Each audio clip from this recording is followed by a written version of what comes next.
Hello everyone, welcome to my channel. आज का हमारा टॉपिक है Michael Porter's 5 force model. Michael Porter's 5 forces model. इसके अंदर हम डिस्कस करेंगे माइकल पोर्टर ने जो मॉडल दिया था 5 फोर्स से रिलेटेड, उस चीज़ को हम डिस्कस करने वाले हैं। हमारी यूनिट कौन सी है? International business and business environment, है ना। तो हम पढ़ते हैं माइकल पोर्टर्स के मॉडल के बारे में। Michael Porter's 5 forces model Michael Porter 5 Force model is a framework for analyzing the competitive force within an industry। मतलब कि माइकल फोर्स पोर्टर का जो 5 फोर्स मॉडल है वो क्या है?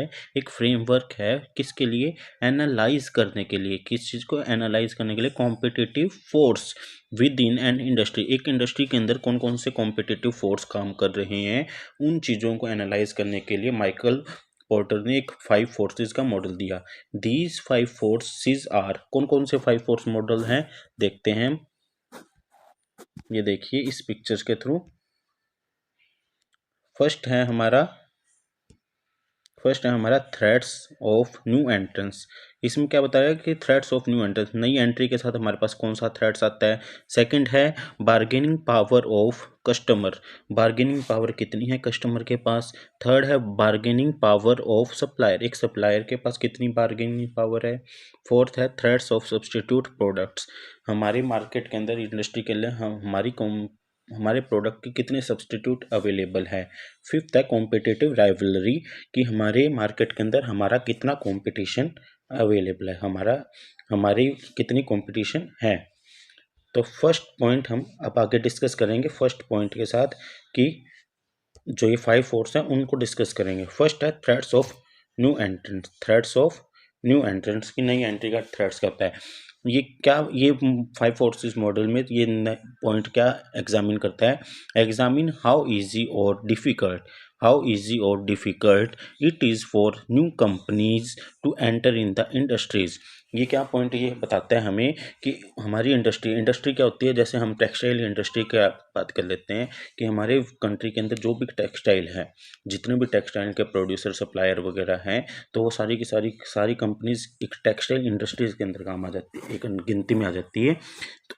तो ये क्या बताता है कि हमारी एक इंडस्ट्री है, उसके अंदर नई कंपनीज को एंट्री करना कितना आसान है या कितना मुश्किल है। सेकेंड पॉइंट है bargaining power of supply buyers. तो सेकेंड पॉइंट है bargaining power of supply buyers focuses on the power that customer have influence price and terms.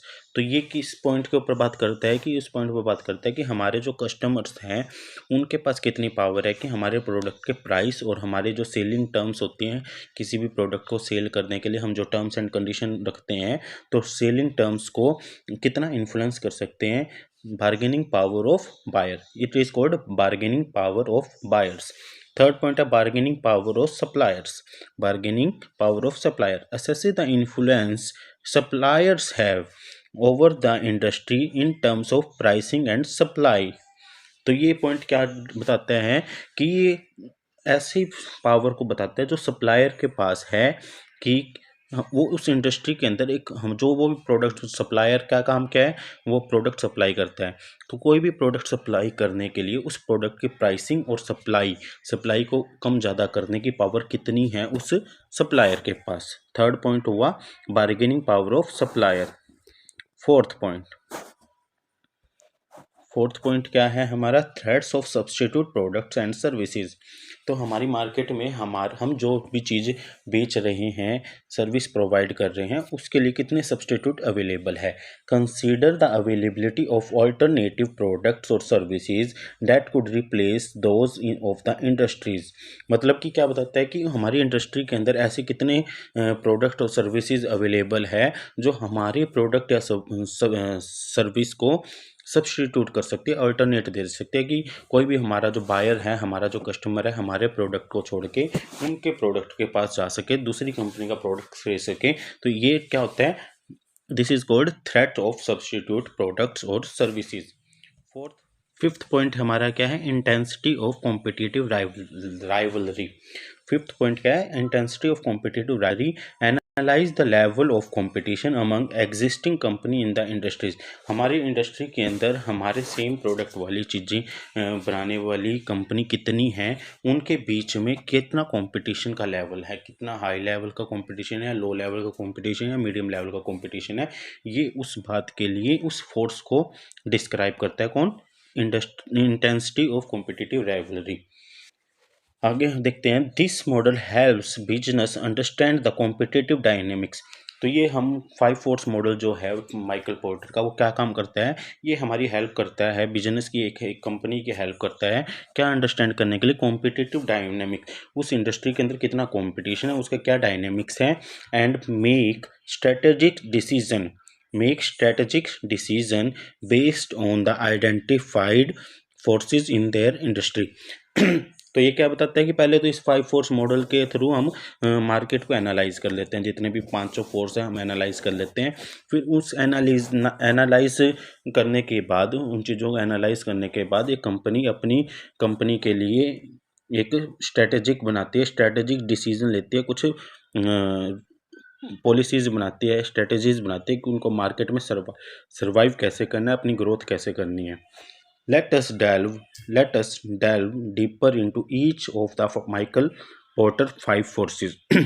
तो हम क्या करते हैं, अब जितने हमने 5 फोर्सेस पढ़े थे उनकी डीपर नॉलेज लेते हैं, कि उनको अच्छे से समझने की कोशिश करते हैं।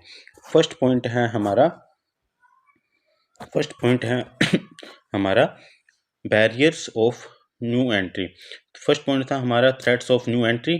तो हम इसको डीप नॉलेज में लेते हैं, बैरियर्स टू एंट्री।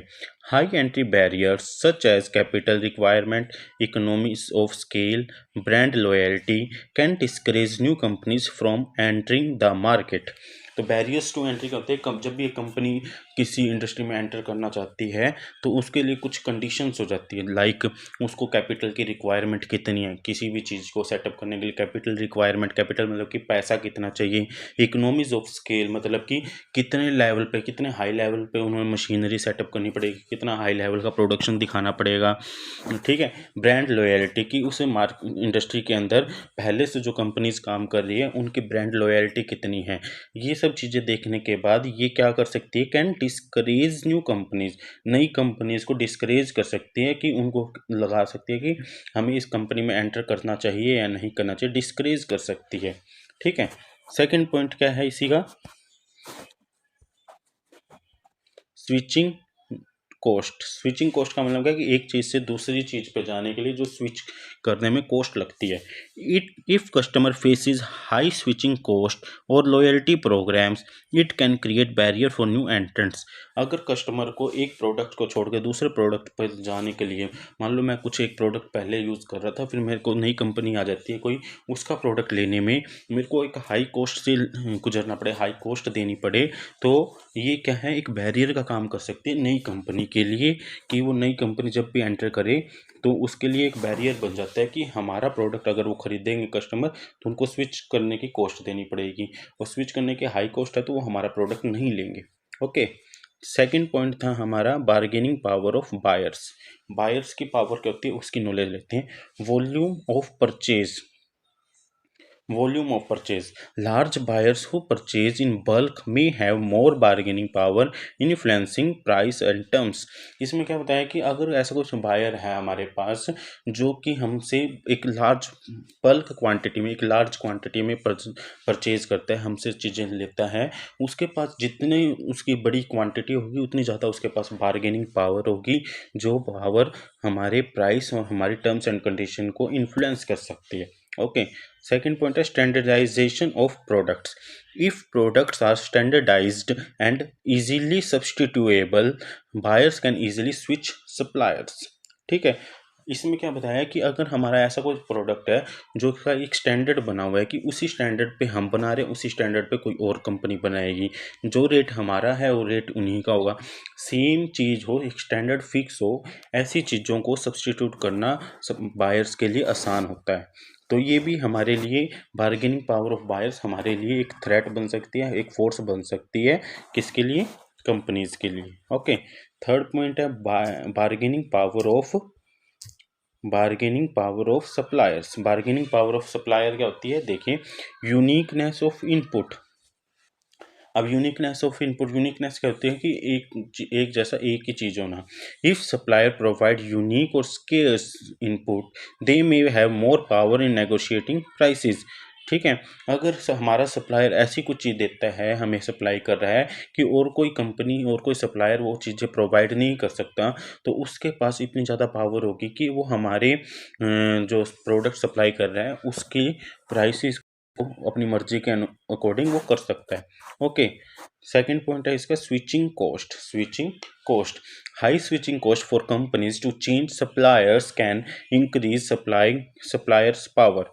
अब स्विचिंग कॉस्ट हमने पहले भी पढ़ी प्रोडक्ट को स्विच करने की। अब क्या है, हम सप्लायर को स्विच करने की कॉस्ट देख रहे हैं कि अगर हमारी कंपनी के लिए एक सप्लायर को छोड़ के दूसरे सप्लायर पर जाने के लिए एक हाई स्विचिंग कॉस्ट पे करनी पड़े, एक ज़्यादा पैसा लगाना पड़े, कुछ कॉस्ट पे करनी पड़े, कॉस्ट अदा करनी पड़े, तो वो एक फोर्स है कि हम हमारे पुराने सप्लायर के पास ही रहेंगे, नए सप्लायर नहीं लेंगे। तो ये भी एक 5 फोर्स का एक पार्ट हुआ। ओके, नेक्स्ट पॉइंट है हमारा थ्रेट्स ऑफ सब्स्टिट्यूट प्रोडक्ट्स और सर्विसेज। कि हमारी मार्केट में हमने पहले पढ़ा कि हमारी मार्केट में कितने प्रोडक्ट्स और सर्विसेज है जो हमारे प्रोडक्ट को या सर्विस को सब्स्टिट्यूट कर सकते हैं। तो उसका पॉइंट देखते हैं, availability of substitutes. The higher the availability of substitute product और services, the greater the threat of existing firm. इसने क्या, इस पॉइंट में क्या है, अवेलेबिलिटी, जितने ज़्यादा अवेलेबल होंगे हमारे प्रोडक्ट्स के सब्स्टिट्यूट, हमारी सर्विस के सब्स्टिट्यूट, उतना बड़ा हमारे लिए वो थ्रेट का काम करेगा, उतना ज़्यादा फोर्स का काम करेगा। ओके, सेकंड है price sensitivity. If customer are highly price sensitive, highly price sensitive मतलब कि 1 रुपया भी ऊपर नीचे दिखा तो हम प्रोडक्ट को स्विच कर लेते हैं। जो हमारा कस्टमर है वो प्रोडक्ट को स्विच कर देता है, चेंज कर देता है, सब्स्टिट्यूट कर देता है। They are more likely to switch the alternative. तो इसने क्या बताया कि अगर हमारे कस्टमर हाईली प्राइस सेंसिटिव हैं तो वे हमारे अल्टरनेटिव के पास जाने में देर नहीं लगाएंगे। जैसे ही हमारे अल्टरनेटिव का 1 रुपया कम दिखा, प्राइस कम दिखा, तो वो हमारे प्रोडक्ट को छोड़ के दूसरे प्रोडक्ट की तरफ चले जाएंगे। ओके, फिफ्थ फोर्स था हमारा intensity of competitive rivalry. Intensity of competitive rivalry, number of competitor a higher number of competitor intensify rivalry. जितने ज़्यादा इस इंडस्ट्री, एक इंडस्ट्री के अंदर जितने ज़्यादा कॉम्पिटिटर होंगे उतनी ही राइवलरी मतलब कि उतनी ही दुश्मनी, उतना ही कॉम्पिटिशन इंटेंस होगा। इंटेंस मतलब ज़्यादा होगा, specially if they are of similar size and capability. अगर उसमें भी सारे के सारे कॉम्पिटिटर सेम साइज मतलब कि एक साथ एक जितना प्रोडक्शन कर सकते हैं, कैपेबिलिटी उनकी सेम है, सही सेम उनके पास वो है, कैपिटल लगा रखी है, सही उनके पास पावर्स है, सेम चीज़ें हैं, तो वो ज़्यादा से ज़्यादा कंपटीशन बढ़ाती है। तो इसमें क्या बताया कि नंबर ऑफ कॉम्पिटिटर भी एक फैक्टर है, एक फोर्स है। जितने ज़्यादा कॉम्पिटिटर उतना ज़्यादा फोर्स। नेक्स्ट पॉइंट है इंडस्ट्री ग्रोथ। इंडस्ट्री की ग्रोथ कैसी है? Slow industry growth often leads to more intense competition for market share among the existing players. अगर हमारी इंडस्ट्री की ग्रोथ कम है, हमारी इंडस्ट्री की ग्रोथ कम है, स्लो है, तो वो क्या करती है कि अब नए कॉम्पिटिटर तो आ नहीं रहे।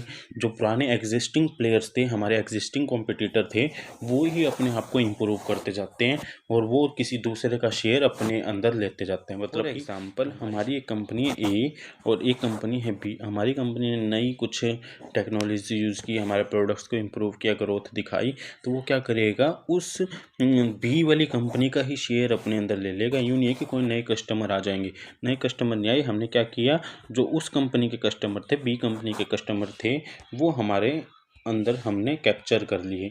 तो ये पॉइंट होता है। अब क्या है, in conclusion, understanding these forces help business formulate strategies. In forces को हम क्यों अंडरस्टैंड करते हैं, वो हमारी कंपनी को, हमारी जो बिजनेस है उसको स्ट्रेटजीज फॉर्मुलेट करने के लिए हेल्प करती है। हमारी स्ट्रेटजीज, नई स्ट्रेटजीज बनाने के हेल्प करती है। To navigate their competitive landscape. तो स्ट्रेटजीज बनाने के लिए हमें क्या देखना पड़ता है कि हमारी मार्केट का कंपटीशन को नेविगेट करना पड़ता है, कंपटीशन को देखना पड़ता है। एंड सस्टेन और इम्प्रूव देयर पोजीशन सस्टेन। एक मार्केट के अंदर, एक इंडस्ट्री के अंदर अपनी कंपनी को इम्प्रूव करने से ज़्यादा ज़रूरी क्या होता है कि उसको सस्टेन करके रखें। हम जो पोजीशन पे हैं उससे डाउन में ना जाएं, प्लस में बेशक हो जाएं। सस्टेन करने में और इम्प्रूव करने में काम करता है, हेल्प करता है विद इन द इंडस्ट्री, एक इंडस्ट्री के अंदर। ओके, तो हमने क्या पढ़ा कि माइकल पोर्टर्स ने 5 फोर्स दी थी, उनको हम स्टडी करते हैं और नई स्ट्रेटजीज़ को बनाते हैं। और क्यों स्टडी करते हैं कि हमारी स्ट्रेटजीज़ है जो अच्छा रिजल्ट दे पाए, तो उसके लिए ये काम माइकल पोर्टर्स का 5 फोर्सेस मॉडल को हम हेल्प लेते हैं कि ये 5 फोर्सेस को हमें पहले कैलकुलेट करना पड़ता है। ठीक है, ओके, तो हम मिलते हैं अगले वीडियो में एक नए टॉपिक के साथ। Thank you.